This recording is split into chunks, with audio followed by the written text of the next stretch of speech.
Hello,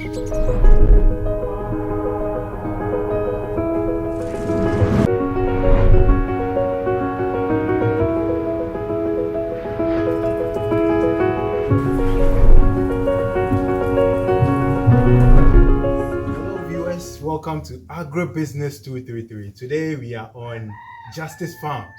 I have an incredible story on a young man who is taking care of his own university education through farming. First and foremost, tell us about your upbringing. Okay, I am Yabua Asare. I completed JHS in the year 2012. Yeah, so I was passionate to go to SHS, but due to financial difficulties, um, my dad said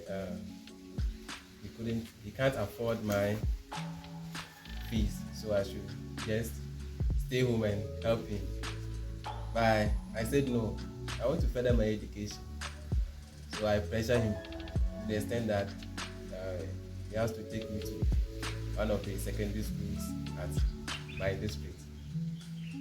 So when we reached there, we met one of the headmasters, and he said, we met the headmaster, and he said, my dad need to pay the admission fee, which was then 800 cedis, 800 cedis. But my dad said, no, I can't afford 800 cedis. I only have 400 cedis. So he made arrangements with the headmaster, and thank God I was admitted. But the arrangement was we are supposed to pay the extra arrears before any school items will be given to me.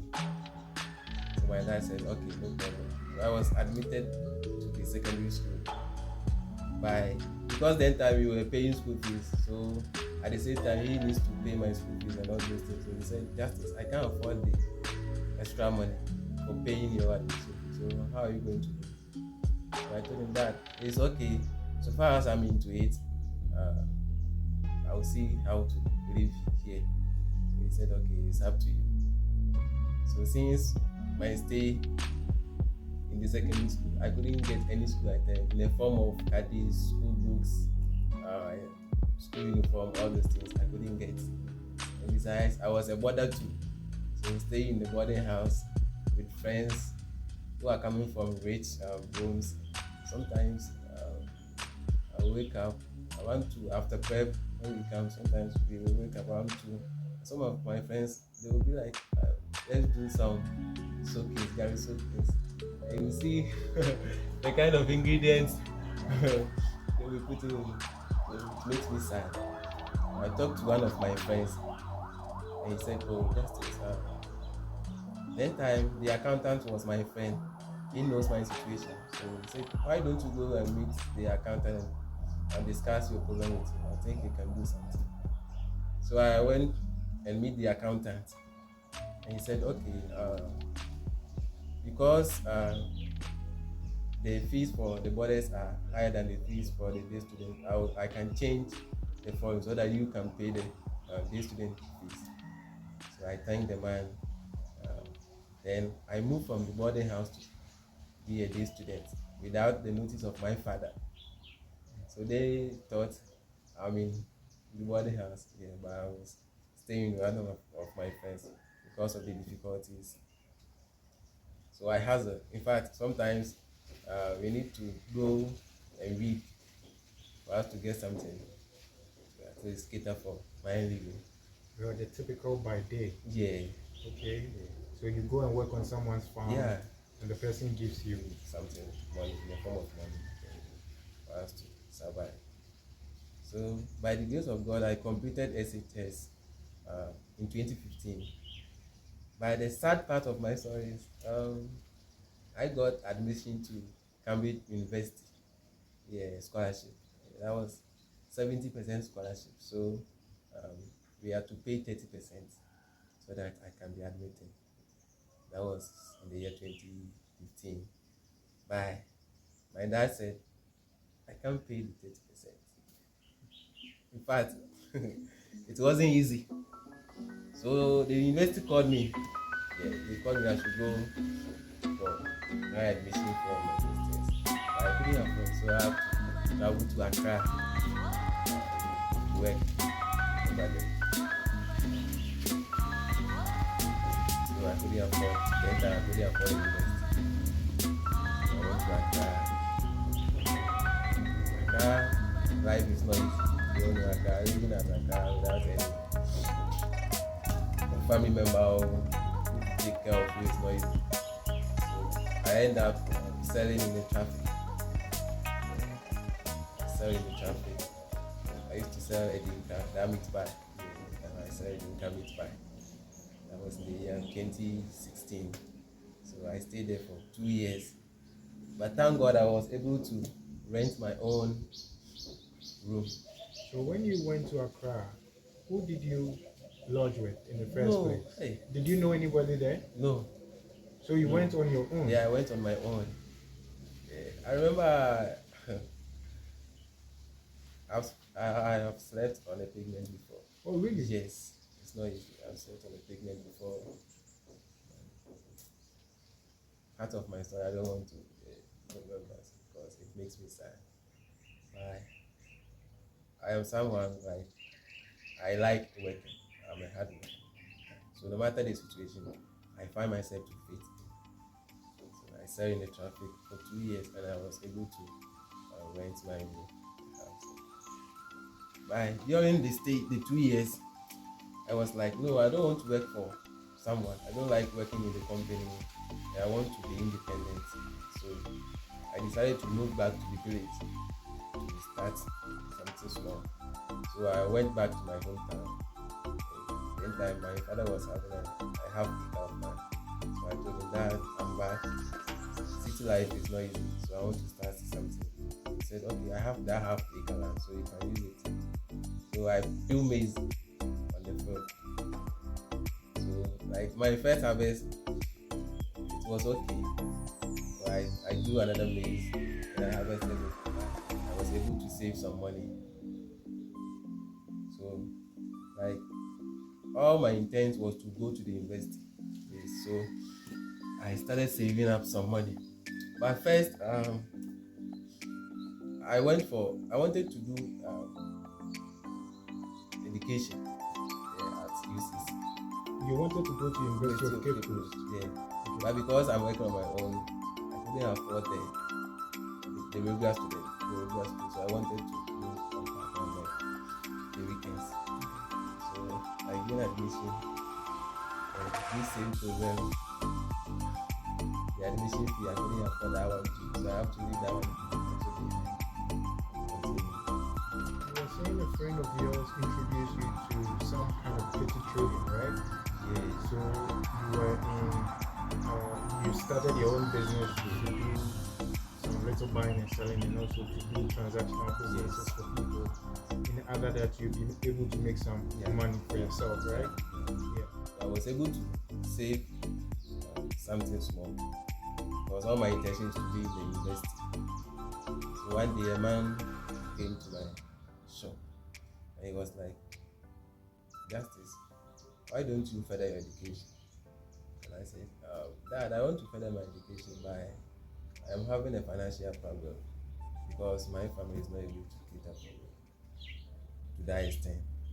That's why I want to be on because I feel comfortable here. At the end of the day, I can get something to eat. I also get something to save.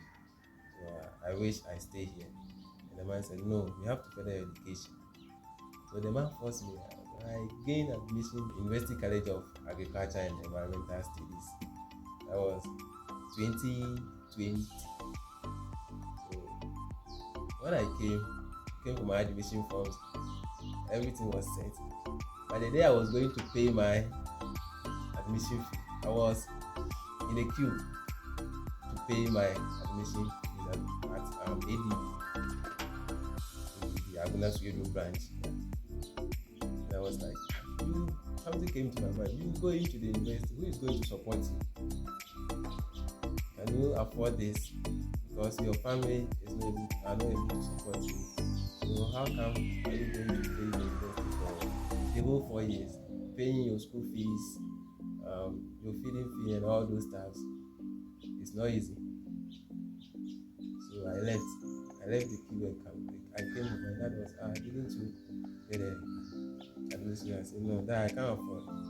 Because if I go, I don't want a situation whereby I'll go to school and I'll just drop out from the school. It's really a waste of time.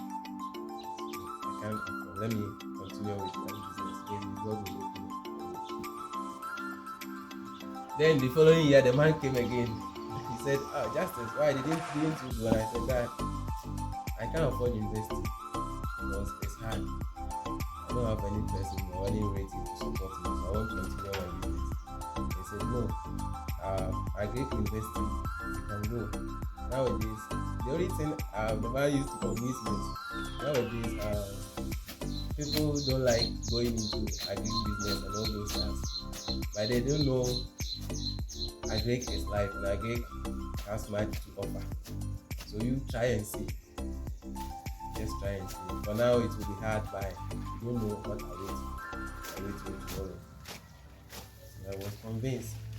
I said, okay, for now I am having a business, so maybe if I go, I can use the reason that will come from the business to support myself. So I came and I gained the admission there. I was admitted to the university. My first year it was school, because I was getting something from the business to support myself. But it was unfortunate, my business collapsed because I was not there, the African. So the business you left behind in your hometown? Yeah, it collapsed. So when the business collapsed, it wasn't easy for me. That was beginning of the second year. It wasn't easy for me. So the first semester, our first semester exams, I was sacked from the exams because I couldn't pay the required amount of fees I was supposed to pay. So I came to the hall, the dormitory, and I stood and said, why am I suffering? Why don't I just wait and go start afresh? Because here, I am here, I can't write exams, all those things. So what's the purpose of me staying here? By then time, I was working with one of the lecturers. He is the dean of students. So I went to him and I told him that I'm having little difficulties. I'm catering for myself, and now the business that I'm willing to has collapsed. Because of that, I'm not able to pay my school fees. I've also been sacked from the exam school, so I don't know how to do. If you can give me a pot of land, I think that can support me. Because I remember when I came from Accra, I worked on the farm and it helped me. I got some sort of information. I wanted to try that one and see. So the man was like, oh, here is Agric University and we have lands. So go to the land, the one you can plant on, use that one. And I thanked the man and I went to start on. The first thing I planted was okra. I planted okra, it was just a small piece of land. I wanted to see how it would go. So I planted the okra, and during the harvesting, when I harvest, then I just sell it to my colleagues on campus. So you sell to your colleagues? Yeah. On campus? Yeah, on campus. So you hawk, room to room and sell the okra? Yeah. Fresh from the farm? Yes. Wow. Yeah. So always 3 days I used to harvest the okra and sell it to my colleagues. So I was like, this thing is helping me, so why don't I try expanding the farm? So the next season, then I planted the maize. But it will shock you, I think the farm was not, it will not reach even half an acre. Okay. Yeah, the farm that I planted the maize will reach half an acre. By the grace of God, by the inputs that I spent on the farm, and by the output I got from selling the maize, it will shock you. It was able to pay 70% of my school fees. Wow. Yes. was able to pay 70% of my school fees. So at the end of the second semester, I was able to write the exams.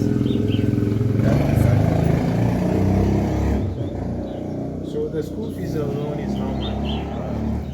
3,650. 3,650. Yeah. And you were given a plot of land to farm on Yeah. by your lecturer, Yes. and that afforded you the money to pay for your fees. Yes. Wow, this is outstanding. Anyway, you can go on. Okay. So when that happens, I was happy. I said, if this can help me, then what is my problem? Why don't I just continue planting the maize? So as you can see, for now I have, I think, 3 different places. I've grown maize. This one, I have another one by other side. And I also have one on campus, at the back of the campus. I have another one there. So now you're on break. Yeah, we are on break. School is on break. Yes. Okay, so you can take care of your farming business. Yeah. Great. Wow, that's wonderful. Yes. But anyway, you can go on. Yeah. So how do you survive, man? Because if you are able to pay for your school fees and your business at home has collapsed, and there's no support from family, and mainly you are the one taking care of your own self. Yeah. How do you survive with only farming, maize, and so are you able to take care of yourself, bread and butter, and also largely from first year to second year? How did you pay for your hostel fees? Yes. It's not easy. As I said earlier, my first year, I depended on my business, so it was quite okay for me. But when the business collapsed, it wasn't easy. When I remember when school resumes during the first year, um, I went for this by day reading. Yeah, Oh, really? I was giving reading by day with a friend. At home? No, on campus. On campus? Yeah, on campus. Yeah, on campus. So when I worked, then the money that I will earn, yes, I told the accountant he should use that money to settle my hostel arrears. He did that. So for the hostel, I was able to afford by doing that. By my feeding, that's what I said. I used to go when for now we are on break, so I will wait a month for school to resume. Then I will plant some okra. Not only okra, maybe vegetables like cabbage, because for now I've planted some of the seed. So I think for the okra I have the variety which takes only half, 1.5 a month to mature. Yeah. Then I'll be selling that one for on campus for my feeding and all those tasks. Wow. This is an amazing story. Yeah. Personally, I was shocked when I heard that there is one person who is able to pay for his university tuition and also accommodation and also the general livelihood. When it comes to feeding and everything, he is 100% dependent on a Greg, and it's possible. People are out there. They think if you have maybe half an acre, you have 3 acres, 4 acres, you cannot make a sustainable living out of it. But this gentleman here is making us know that there's a lot of money in our Greg. There's a hidden gem somewhere that young people haven't come to terms with. But Justice, Yeah. right now there are a lot of people there who have this kind of conception that there's no money in a Greek, and why should I go and bother myself to go and farm when at the end of the day I'm not going to make anything? Do you have something to share? Yeah, I have a lot. You see, there's this thing I've learned in life. You can never live with all your wealth without food. Yes. So I've come to a certain stage in life to see that agric is life. Yes, agric is life. Um, when I was growing up, I have no intention to um, come to the agric university because I was like, how much can agric give me? But the first day that I made my first harvest and the kind of income that I got, that boosted me. I was like, wow, if I'm able to get this, then why not?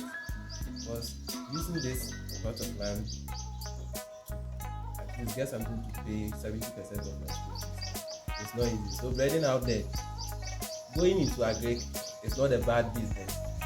Um, there are a lot of people out there who are making a lot of money from agric. Sometimes you see the problem is um, we the people in agric most of the time we don't put on sleep and all those stuff.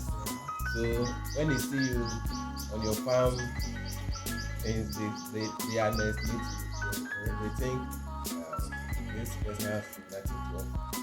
But the truth is, if you go near or if you go to someone who is pure into agric, and if you ask him, and if the person will be sincere and to tell you everything, you will be shocked. Yes. There are a lot of things that agric have to offer. Also in that way. Because if not agric by now, because if I'm to go into other courses like I think accounting and all those things, universities, I tell you, I would have dropped out from school. So agric has a lot to offer. So what does the future hold for you in Justice Farms? Yeah. For now, I'm just doing something to help me finish university. But I have plans. I have a lot of plans. I want to go into large scale farming. But first, I also want to be a lecturer. Okay. Yeah, I want to be a lecturer. Yes, I have passion to teach. So my plans for future is um, from here I will further my education. Um, yes, I will learn. I wish to learn more about agric. Yeah, I want to learn more about agric. I want to do my masters in agric. But then, if God help me to become a lecturer, I will also go into large scale farming where I will employ a lot of people to work on me. And I want to teach people on agric basis because agric has a lot to offer. So right now, school is on recess, and because school is on recess, you have ample time to actively, go into farming Yes. and make money, Yeah. while your friends are perhaps busy gallivanting around Yeah. and wasting their time. You are a visionary. Do you have any word for young people out there? Yes. Prayer without works has nothing to offer. Yes. But in this life, if you want to make it, you don't just stay indoors. Go out there, make something, work. No matter how the situation is, find something to do, work. I bet you, at the end of the day, something good will come out of it. With God and hard work. With God and hard work, Yeah. all things are possible. Yeah. Thank you very much, Justice.